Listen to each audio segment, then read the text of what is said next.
তো পুলিশ দিয়ে এই ধরনের আন্দোলন উঠতে পারবেন না। আমরা যখন এআইবি থেকে প্রথম দিন গেলাম, আমরা 30 জন রাস্তায় বের হয়ে বসেছি। 100 জনের বেশি পুলিশ আমাদের জাস্ট ঘেরাও করে বলছে যে আমি যে থানার ওসি এই জিনিসটা ভুলে যাই না, পুলিশকে আজকে পুলিশকে ভেঙে আসি নাই, ছাত্রদেরকে আপনারা হচ্ছে এমন পজিশনে আনলেন না যেন ছাত্ররা বাধা হয়ে দাঁড়ায়।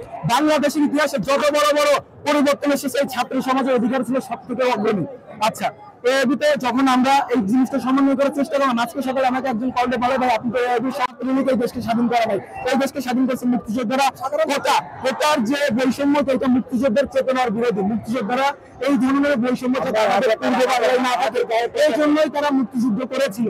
এখন যদি আমাদের স্বয়ং প্রধানমন্ত্রী ডিপ্লোম্যাটিক্যালি বলে যারা কোটা আন্দোলন করতেছে তাহলে রাজাকার, তাহলে আমরা স্লোগানও দিচ্ছি এইরকমই, যে বলেছে রাজাকার সে হলো স্বৈরাচার।